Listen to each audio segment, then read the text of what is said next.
Alright, love people. So it's been I'm late to the party. Everybody probably dropped their video already. It's been a minute, honestly. Been a minute. This week has been a week and a half already. The rough stills. Um, but anyway, the party must go on. So I did the financials, so you're going to get the financials and the video. You know what? You know when this is split it up. So in this video, we'll be talking about Atlantic Hardware and plumbing. Feel I'm putting name because they're technically not really a hardware company like that. They're more of a wholesale of hardware products. However, we saw one. Alright, so the company was started in 1994. That's about 30 years ago. And essentially what they are is a wholesale distributor. They distribute over 2,400 products as their IPO says. And some of these product categories are like home improvement, plumbing, tools, building supplies, door, floor, lawn, and garden supply. The customer base predominantly consists of like hardware stores, retail outlets, contractors, and developers. And since recently, now it has been going more to like actual retail people. So one-on-one people actually go there and buy stuff. They have several different products per se, several different products that they supply. However, some of the more popular ones that people might know: Stanley, Skill, Corona, Black Decker, Patex, WE40, DUAT, Yale, and many more. I'm going to put the list of what they have on the IPO right at the bottom here. So, as mentioned before, they say they have over 2,400 customers and they have about 1,000 recurring loyal customers. This, as I say, would include retail stores that would stock up back, etc. etc. Now for the offering really consists of three pools. You have 100,000 for 100 million for the general public. You have 300 million for the lead broker, which in this case is JMB because JMB is the lead broker. And you have 99,998,800 shares reserved for the reserve personnel, so and key partners. So all in all, the total consideration is $200 short of $500 million Jamaican dollars. Alright, the share price going to be listed at $1 per share for everybody right across the board. And the use of proceeds of the lot of that basically $500 million, $30 million going to be used for like them legal fees, JCSD stuff, and them some marketing. Honestly, not seeing much marketing, if I'm being honest. Unless, well, if you go on Kalila and all, then I guess that guy you have to pay her. But yeah, so there is that. So with the remaining amount of money, which is about $470 million, they're going to essentially use a pay debt. That's literally what it's going to be. They specify the debt in items. So item 1, which is 300 million, they're going to use and clear out the entire debt. And then item 2, 3, and 4 going to be paying a portion of a debt owed. So there is that. And before we go to the financials, because basically done, before we go to the financials, there is something interesting that I saw. So as you can see, them product line, water filter, toilet, etc., etc. Put it up on screen. However, they have a key, which alright, the purple is other parties, the like greenish is them basically, and then the local supplier is blue, and then like the fade out one is external suppliers. So at the very top, them have external suppliers. So original construction material, you're going to see right there, so it shows service core. This is source of core material, lumber, steel, and cement. And the only, but they're saying is one. That one probably mean one, so is one person them get it from. I'm not sure if it would be Carib Cement or maybe um, cargo handlers through buying house cement. I'm not sure. Either way, based on the size, this more likely seems to be Carib Cement. But yeah, so there's that. At the very top, them have external suppliers. So them say the original source of hardware, plumbing, electrical, and tools that are used in both basic construction and as well as finishing, renovation, or remodeling. The distributors are in US, China, Taiwan, Hong Kong, Vietnamese, Malaysia, Belize, Colombia, all the come to them right here. So, and then now they have other suppliers. They have large scale contractors, other individual hardware stores. So they don't have any exclusive rights on any of the products that they are selling. They're just a player in the industry, and some contractors basically can get the raw materials from overseas themselves, as well as other individual hardware stores are big. For example, we can say you have H&L, Rapid True Value. They are one. Just off the top of my head. But so them, and then green is them. So they're one out of three. Well, not even three, but they're one in three categories essentially. I know the other hardware stores are a lot. So there is that. And then now to the end consumer. So with contractors do things to themselves. The other hardware stores sell to the end customers, and Atlantic also sells to the end customers, which are normally small, medium-sized contractors and home owners who require range of building tools, etc., etc. Yeah, so basically I'm going to break down everything I'm just say in like 5 bullet points essentially. So Atlantic Hardware Company is a wholesaler and distributor of building materials, and then primarily sells to hardware and contractors, not directly to actual retailers.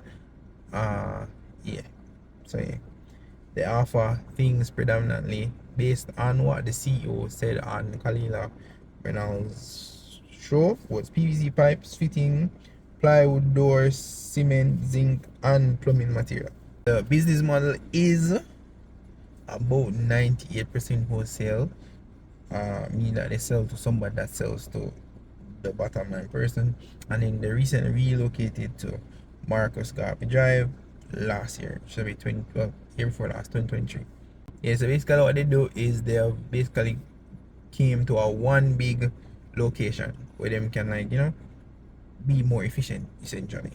And like one of the main things that was the issue is the debt, and the main driver is really because one, COVID, they were coming off the back of COVID and then they relocated again.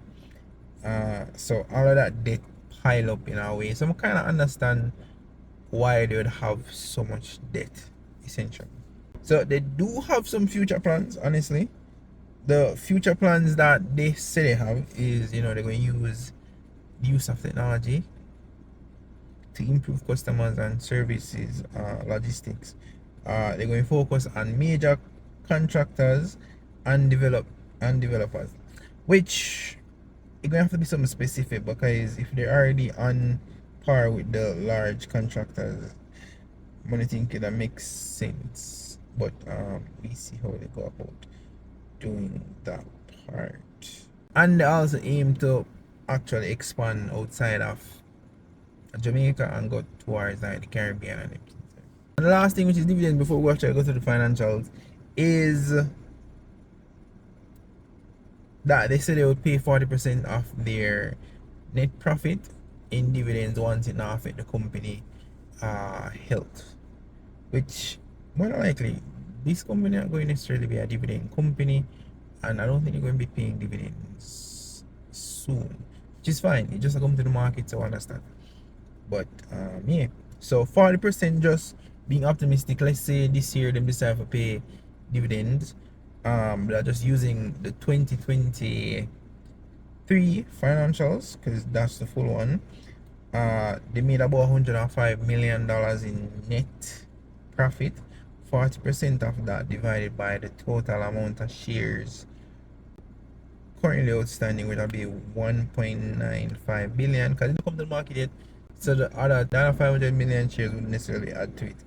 But just from the 1.95 billion shares that I have divided by the 40% of the 105 million, you'd get about, that'd be 2 cents basically, 2 cents per share, which would translate to about 2.15%. So yeah, anyway, so I'll jump to the financials. Yeah. Hello people. So this is financials for Atlantic Hardware Plumbing Co. All we're going to do, we're going to be looking at a few things, honestly. I'm going to look at financial, the debt, shareholders, I guess, directors, relative valuation, and I guess maybe price action of what took place when Lumber actually bought their shares. So jump right into it. The financials maybe it look a little bit weird. Yeah, I never thought I needed to like fully flesh out everything because you're going to be looking at a few stuff in the financials really. And honestly, I use the 5 year. I use the 5 year financials that they provide. I never use the 9 months. What the only thing, I'll just show you what I'll see on the 9 month that was kind of something I point out to me, but I never really used it because I prefer using the full year. Right. So the only thing I would say that predominantly stood out to me as relates to the financial is in 2019 they had an extraordinary item. This is in the cash, well, comprehensive income. I had to put in the fire. I only had extraordinary item, and I was like, what is that? Because when I was doing the ratios, it never makes sense. So in 2019 I had a fire, and I ended up finding out this summer in the cash flow society here, insurance fire claim. Uh, that was really it per se. Revenue wise, let me look. Revenue wise, year over year, they've been up and down, honestly. So 2019, 2020, they fall off a little bit. But then 2021, these are thousands of dollars. So basically, this is gonna be like $1 billion. Uh then it go up a little bit and then it drop back off. So based on this, it may drop a little bit, then go back up. I'm not sure how it would go about because honestly, I never wanted to project it. I wanted to just see the numbers first and then work from that afterward. But based on the projections, it'll probably be somewhere around the 1.2 bill mark. But yeah, we saw one. Anyways, going to jump to the ratios because as I say the financials never really because as you can see like the profit after tax and everything is really minuscule per se, and you're going to see in the ratios per se. So outside that, I say with the fire claim, and them did have a big look at change there. So it's when I was doing the efficiency ratios, I noticed it was like 25, and I was like, okay. So if you look at financials, actually took out the fire claim to get something more accurate.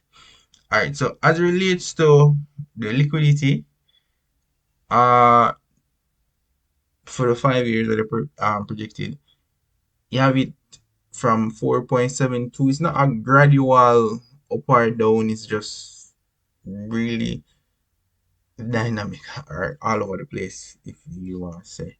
But basically, from 2022 to 2023, got a little bit better.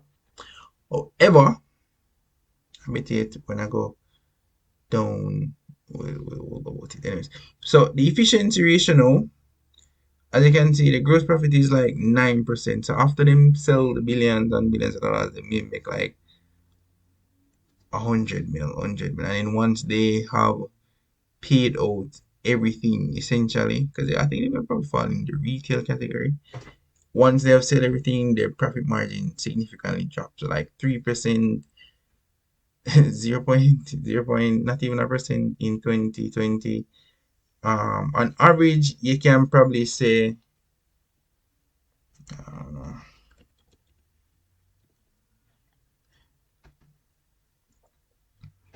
on average, the ratio would be above 7%. Above 7% is their average uh net profit basically. So you can kind of guesstimate what going to happen going forward. So there's that. Structure ratio now, because they have debts, they have debts, it is a little bit down, honestly. With like a even debt service ratio, you actually eventually at this 23%, eventually they're probably going to start borrowing more and more money, which not going to really be good for lack of a better word. Cash coverage ratio is almost essentially the same. So they kind of they're not cash heavy basically. They depend on the sales of the company to actually make money. They not really have like cash reserves and things like that. And then debt to equity, uh, as you can see, is like 0.26, which is better you using equity than debt, but it the leverage is leveraging. All right. All right. The DuPont analysis, as you can see, so here, so because this is generated based on financials, you can see that right here. So the profit margin will have it 25%. That's why I had to take out the actual extraordinary thing. So as I say, the average is above 7% for the DuPont analysis when it comes to the profit margin. Return on assets about 70%, give or take, and leverage is leveraging for the most part. But it's not as bad as other companies, if I'm being honest. It's just that because their margins are so small, it kind of make it seem better than it actually is.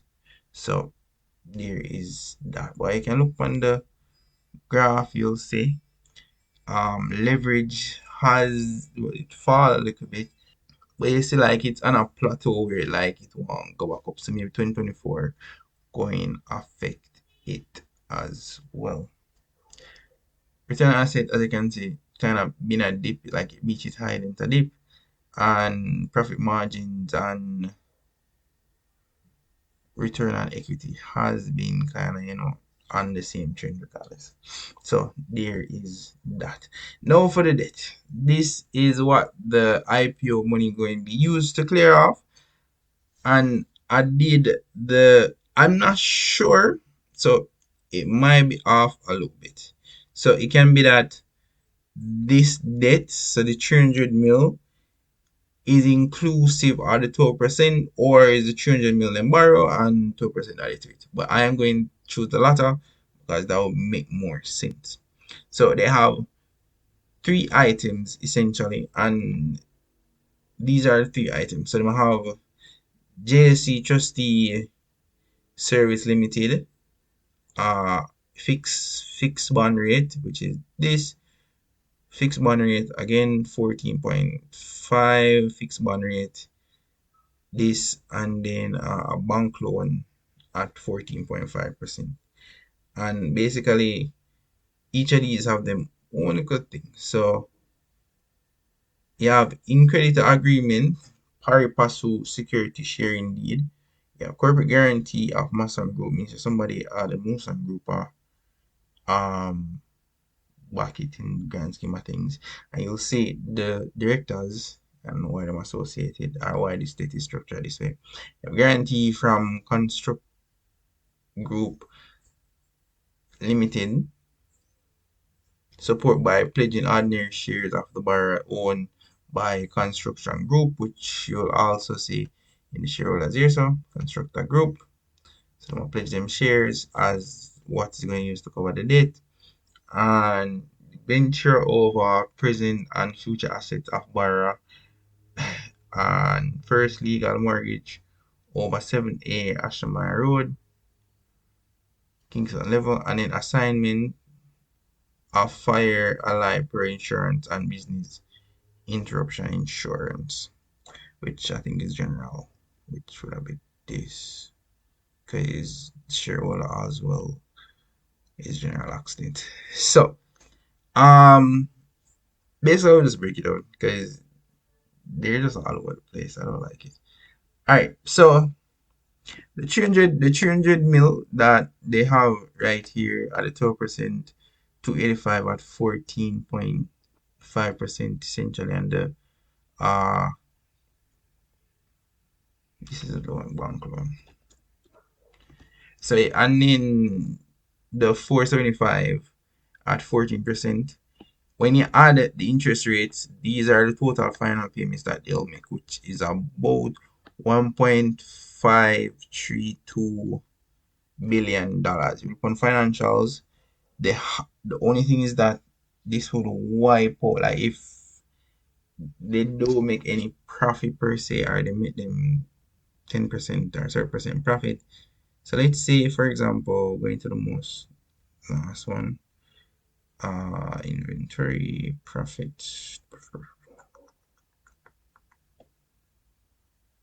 So let's say they made 100 mil. Alright, 100 mil. Last year, they probably make another 100 and a little bit next year.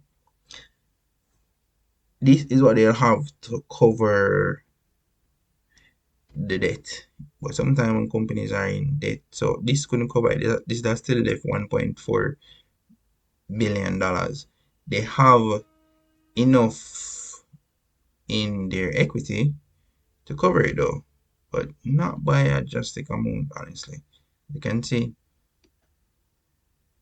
as you can see, 1.729. So basically, if they don't make no money or anything, they would essentially have maybe like 300 or so thousand, 300 or so million left in equity, which is not good. So what the aim is to, from the IPO, bear in mind the IPO, the amount of money that they're going to be getting after the IPO settles, assuming it's so oversubscribed or fully subscribed, is this, called $470 million. And the debt that they owe is, like, with all of the money that they're planning to use the money for the IPO, is this, which is $470 million. Matter of fact, they want still share 12 bills. So yeah. So after them clear off that, then the balance after them pay off all the loans, assuming them get the subscription or get everything they want, going to be this. Basically cool $1 billion them still have yeah, cool $1 billion. It might reduce their servicing fee, so the net profit may, like when you look on them cash flow, you're going to see that they're going to probably start making more money per se, or more money will be freed up essentially. But then when you look at it, they're still going to have 36 million to pay here, so for next year, and in the other 5 years coming, because honestly this bond is due March coming, guys, armies. So this bond item, them take it out 2024, and it due March 28th, 2025, which is this year, which is basically a month from now. So I guess maybe that's why I didn't push it. But yeah, the rest of them now is like over the span of 5 years, so them can pay it off good. Yeah. So there is that per se. Uh so after so each year this is going to be the monthly payments to clear off all of the debt. I'm assuming they're paying there's two ways they can pay. They can be paying the interest first of the loans, and then they return back the bonds, 'cause that's what bonds are. Or them can decide to pay it in these segments. It's really up to them. They never really specify. I don't think they specified. I never saw it. If it's there, I never saw it. But yeah, so I just put it this way to say maybe every year now them have this to cover. Or 1 year basically them gonna have a cool $1 billion payout in the future. So there is that. Or them can convert in equity because really honestly the loans that they have are tied to their shareholders. So it's interesting. Anyways, on to the shareholders. So the shareholders in the construction group, which then put up the assets for the loan. Um, Lumber acquired 35% of the company back in last year and General Accident. So I can show the price action for Lumber Depot. Basically, what happened? So Lumber Depot announced May 21st that they acquired 35% in Atlantic, essentially, at $210 million. You see, $210 million. But when you look on the shareholders now on the listing, this, if you multiply this by $1, is 600 million. What that means that basically they make like 300% on their money. But when I go back, because I know that IPO and those stuff are like, made up money. Go back to price action for lumber. When they announced the news, nothing really, like, this was already announced. This was like me. Not really drastic never happened. Maybe the market never really care, or maybe there wasn't enough noise raised about this acquisition. And then honestly, come think about it, Atlantic, I didn't even see much advertisement about it. Like it's literally, I think yesterday Khalil Reynolds actually did the interview with the CEO. They were taking their baby steps with the promotion or something. So I buy some ads and do a little something, to kind of push it up and thing. Because regardless, our people might think the market is getting smarter.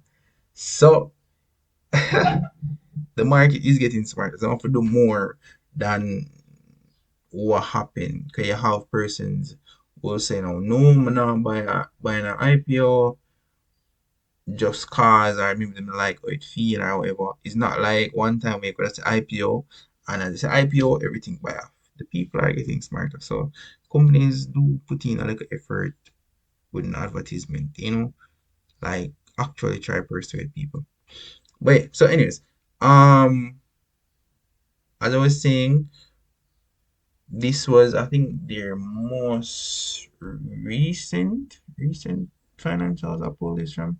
Yeah, I was them were making the claim that them acquired 35% stake in the Atlantic Hardware. When I looked at them financial statements of position, so the value of their investment, which is the investment associated with it, where they spend the 210 million, which was here, so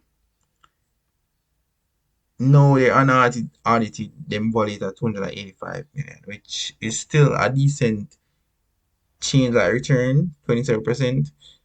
But this is what is actual value it. But because I'm a shareholder, no one tells the market it value at this. So do that what I will. That's why PE and them things here come out, because it's really how much you're buying the the company at an inflated price. So I mean make a little notation basically what they say is a fugazi. Um where is the stock market? So yeah. Alright, so now one, if you notice the shares they haven't really increased any shares, they have just maybe created some to facilitate this aspect. So basically, you made so before the ownership of the company was construction group of 50%, lumber 35, general 15%, and then that was it 100. So 101.9 billion shares basically. But then after the share, like after the shares outstanding, when everything come up, then it really them just the same amount them have. However, it's just a smaller percentage. No, it won't. So construction of 39, lumber of 27, general accent of 11, install of 15, and so on and so forth.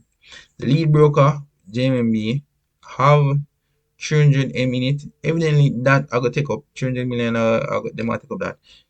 So yeah, so between the key partners and employee pool and the general public is about 200 million shares outstanding, and for the general is 100, honestly. So it's only if these oversubscribed, then the key partners that whatever them do take up, then that will get. But in the grand scheme of things, honestly, the public and the reserve pool really only have 8% of the total shares outstanding. Meaning, so this is a very tight knit company. I think I was watching Limited podcast and they like I think they mentioned something about it. So when I did check my manager, it was like even for lumber is like 60 something percent. So this is even held tighter than lumber, which it can be a good thing and can be a bad thing. But good things more slightly mean that they have more control, and like if anything or anything supposed to be moved around, they can move around with grace. Speaking of move around, we're going to go to the directors, and these are the names of the directors.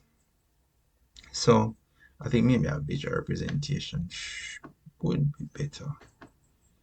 So let me see if I can find the directors.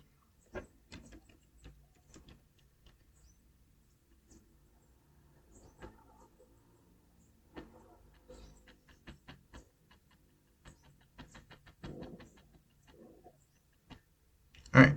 So these are the directors. So Paul Scott B, the face you look familiar. Rusan Group people him, and also Stanley Motor.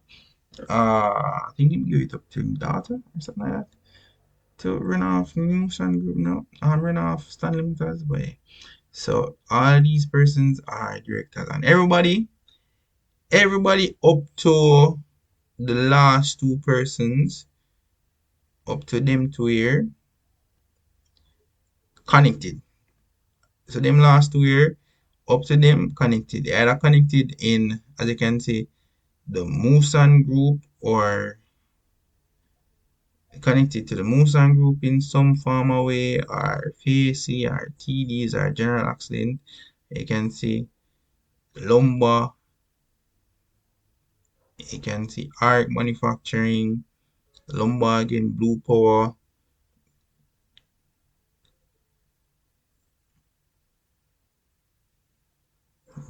basically. All of these persons are connected parties, which is, yeah, good and bad. Good in the sense that because they are connected in those, like, they connected through and throughout, means that they can make things happen for the companies. Them can give this company or motivate other companies that them have like a footing to, like, run business by that company, etc., etc., etc. Right, and then the company can flourish. But then also, it can be a case where all of these companies are associated in some way, shape, or form with the 92% of the outstanding shares. Say, but then it can also mean that because they're in so much stuff, they might not give much love to Atlantic, in the sense that, well, other companies making way more cash and things, so there is that. So they might not really get much love. However, the last two, these persons specialize in merging companies, and it's interesting. So I may feel that Lumber might acquire it, or they might come to like a joint holding, or so. And we have seen that on the market. So yeah, so it may be a joint venture in the later thing. Plus then if they come to the market, they're going to start getting the tax breaks. So I guess a portion of funds will be, they make avoid tax. I would say avoid. More like they won't be paying tax legally. So there is that. And then I think lumber 5 years so up. So I mean 5 years whatever market. Anyways, 5 years so up. So maybe like after the 5 years, I just jump on the bandwagon and I just say go. But yeah, that as relates to the directors. The last thing I have on the list is relative valuation. And of course, relative valuation is always off. It's always off. Because case in point, as you can see, based on these are all retail. All of these stocks,